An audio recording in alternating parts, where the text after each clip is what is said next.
Hi BookTube. So I know it's just the beginning of September, but I already have a book haul to share with you because for the holiday weekend, for Labor Day weekend, I did some book shopping in Portland and some towns around Portland. And so yeah, I had lots of fun visiting bookstores, in part because I have a new bookcase to fill. Like, not that I need to hurry and do that because I have more than enough books to be getting along with right now.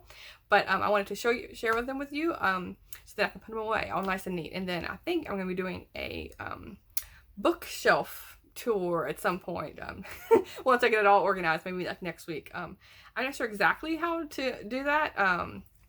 I've seen a couple bookshelf tours here and there, and I don't think I want to pull out like every single one of them because, you know, quite a few of them you've seen through my book hauls, because I didn't start out the year 2021 with with not that many books. And so so yeah, most of them I've gotten acquired through this year. But yeah, maybe like a scanning through of the bookshelf, something like that. I'll figure it out. Anyway, so let's get into the books that I've purchased this last weekend.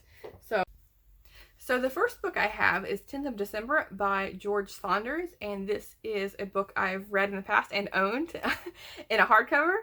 This is one of my favorite short story writers, and he writes, like, sometimes it can be like sci-fi, sometimes it can be like apocalyptic or like contemporary. So like, I mean, you never know what you're gonna get with him, and he always has an interesting twist on humanity, which is just fascinating to read about. So I saw this and I grabbed it because I wanted to do a reread of it. And then and these were all purchased at a thrift store. These four that I'm showing. So these other three from the thrift store are Signet Regency romances, and I've seen Steve Donahue and Sarah over at the Bookish Knitter talk about these Regency romances. And so like I saw them and they were like $1 or something, and so I was like, yeah, I want to give them a try. And they seem to be more in like the vein of like the Pride and Prejudice kind of story, where it's all like behind closed door, and there's like not behind closed door, there's like nothing. There is no door there. There is, you know, it's just like it ends with a kiss or something, or they end up getting married, something like that, which I really enjoy. And I really like the covers, like the art style in here. So this is Dorothea Mack's The Gold Scent Bottle, and I really like her dress. It's reminding me of like Belle from Beauty and the Beast. And then I have Amanda McCabe's The Errant Earl, and another Dorothea Mack, The Gamester's Daughter. And there's a couple more Regency romance somewhere in these bags. Okay, so let's see. And the ones I'm pulling out, not showing you, are all manga that are not mine.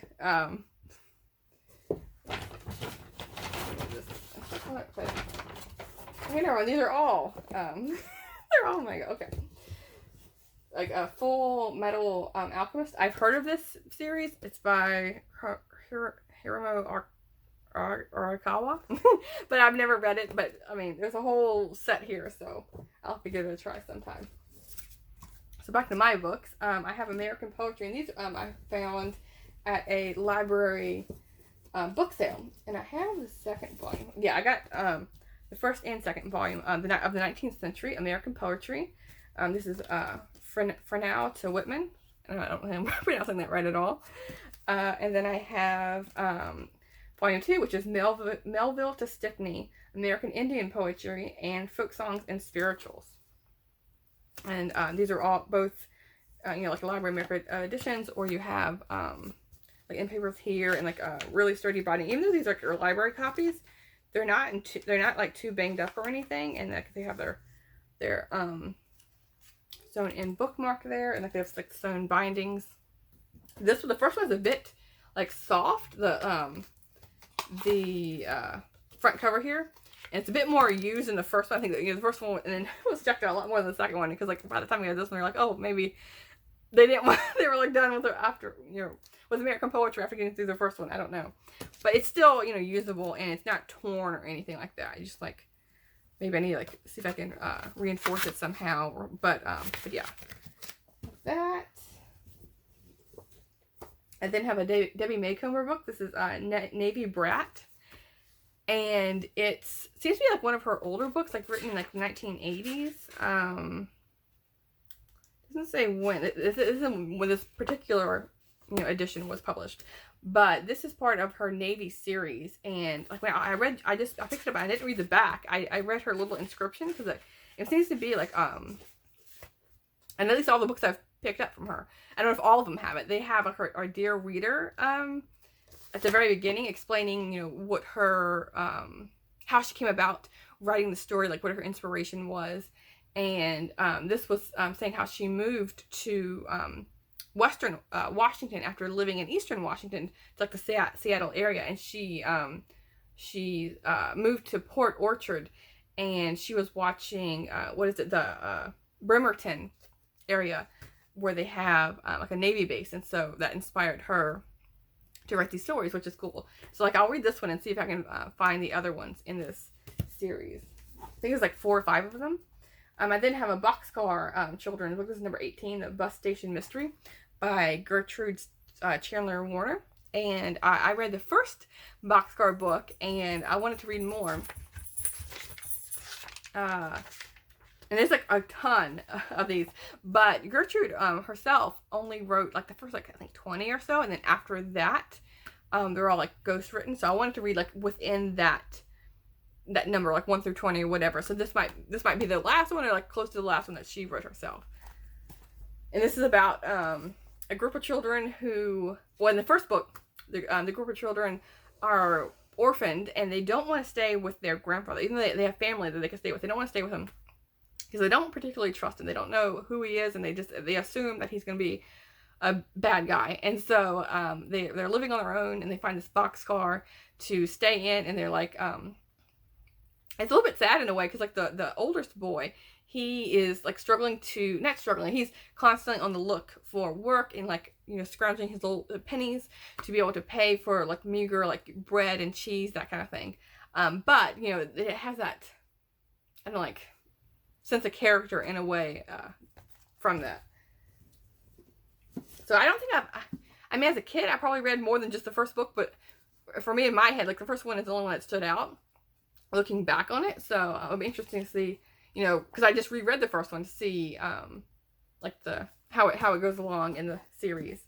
And then I have The Education of Henry Adams, an autobiography by Henry Adams, and I was trying to find this at my library, and they like on digital a couple years ago, and they only had the audiobook, and so I listened to the audiobook, but I really wanted to like read it in a physical format, and so I found this, and I wanted I immediately snapped it. There's a picture here of the author.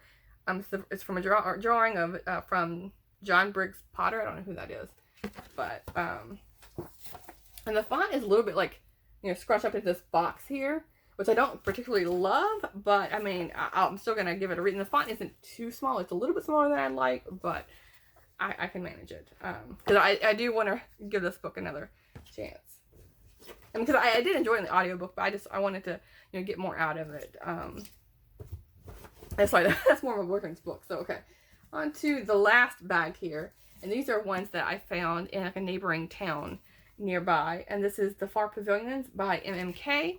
And this is another book that I've been wanting to read for a long time. And so I was like, okay, now that I have a copy, and not just like I've seen a couple like mass markets, but I'm not particularly in love with mass markets, especially if it's a big one.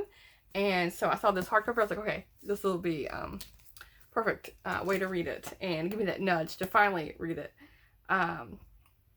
It says, let's see, from the foothills of the towering Himalayas through the palaces of old India, across the bone-strewn passes of the Khyber to the final cataclysmic scene in the ancient land of Cain.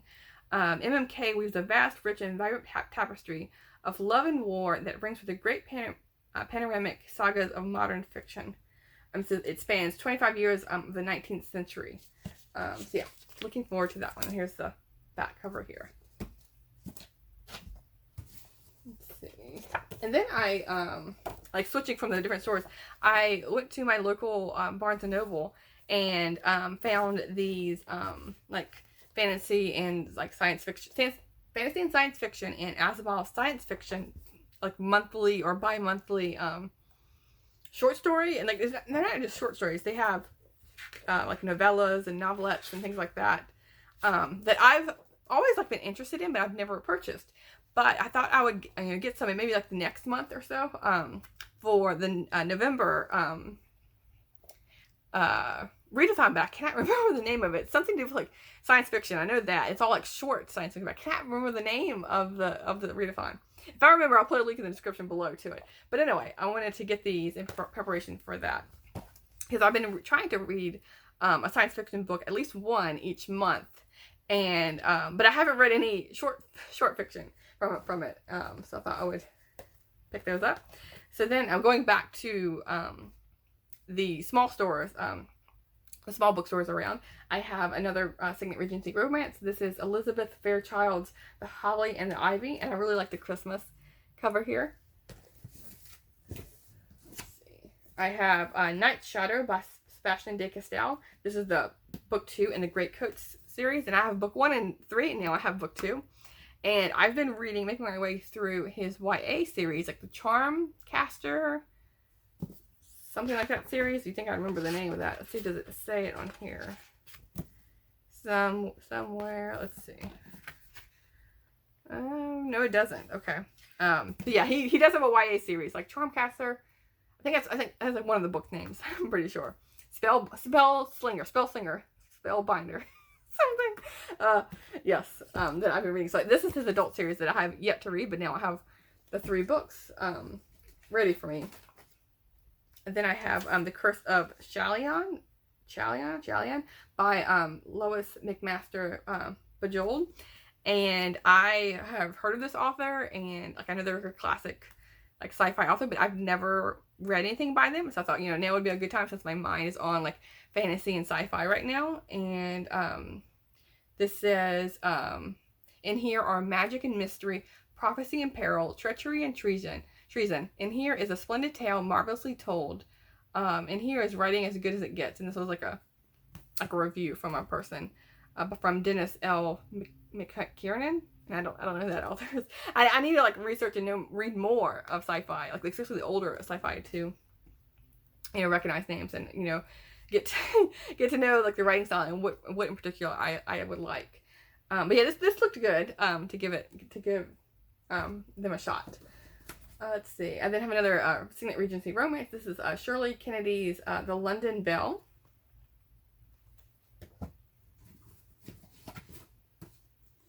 And then I have A Year in the World, Journeys of a Passionate Traveler by Frances Mays. And I love this cover.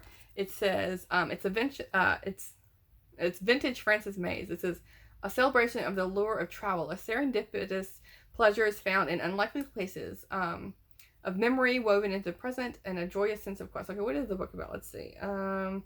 It says, with her beloved Tuscany as a home base, Mays travels to Spain and Portugal, France, the British Isles, the Mediterranean, world of Turkey, Greece, and the south of Italy, in North Africa. She takes residence and explores how life is lived in each place. So yeah, this looks like a lot of fun. And it's still like warm enough and like summery enough to do like those like road trip travel kind of books. So I might try and get to this this month if I can. I have Starlight Animal Rescue, Mad Dog by Dandy Dally McHale. And this is, it's a new series, and it says, meet 14-year-old Wes Williams, aka Mad Dog. He's from Chicago and looking to return just as soon as his mother gets out of rehab. In the meantime, he's stuck at Starlight Animal Rescue, where his only friend is his dog Rex. So he schemes to get his old life back, and helps the but will the shelter dogs be able to rescue him? So yeah, we'll see. And this I found at a little free library, and it was like in the town I was visiting, because I always like being able to like drive around, and so that little free libraries would give me a way to see areas that I wouldn't normally go to. And so I have Daughter of the Mountains by Louise Franken, and this is part of my Newbery project. So it has a little stamp there. And this free library, they had their own bookmarks, which I thought was really cool. And there was some like they had like little pictures like cut out of magazines and glued on together. So I think it's like a cool project, some kid was working on. The Brutal Telling by Louise Penny, and this is a Chief Inspector Gamage novel. And I think I've either read or tried to read, or it's on my radar, something like that, one of her books. But I thought, okay, here's one that I have on my shelves that will hopefully again prompt me to read the book. And this is Chaos is Coming, Old Son. With those words, the peace of the Three Pines is shattered. Everybody goes to Oliver's bistro, including a stranger whose murdered body is found on the floor. So the inspector is called to investigate. He is dismayed to discover that Oliver's story is full of holes. Why are there fingerprints all over the cabin? Yada, yada, yada. Okay, so yeah. And so I really like, what drew me in was the cover, because I love these, like the fall colors there. And I love reading mysteries in the fall. Like mystery and fantasy are like my two go-tos in the colder months. Let's see, I have Wolf on a String by Benjamin Black. And this says, it's 16th century Prague and a story of murder, magic, and the dark art of wielding an extraordinary power. So yeah, this looks like a lot of fun too. And I have Crooked Heart by Lisa Evans. And again, it's the cover that drew me in with this fox. And this was also a free library find. It says Paper Moon meets the Blitz in this original black comedy set in World War II England, chronicling an unlikely alliance between a small-time con artist and a young orphan evacuee. And I don't tend to really care for like black humor, but I'll give it a shot. Okay. And then the last one is like an interesting book that I found. It's The Country Diary of an Edwardian Lady by Edith Holden. And I really like this cover. And here she is on the back here. And so that, drew my eye in. It's like a nature writing book. But then when I opened it up, it's filled with drawings. And not just that, but the print, the font, is like she wrote it herself. It's like, it seems to be like a diary. And so it has, like, I don't know if it's her writing or not. It's copied this way. But it's just a fantastically produced, like a beautifully produced book. And so I'm going to have lots of fun reading this. It'll be like a nice spring book, but I might get to it sooner than the spring, but we'll see. So yeah, those are the books I got this past weekend. It was some thrift stores, free libraries, library book sale, and some bookstores in some neighboring towns. So yeah, that's how I accumulated all these random bits and bobs here. But let me know if you've read any of these, and I will talk to you soon. Thanks, BookTube.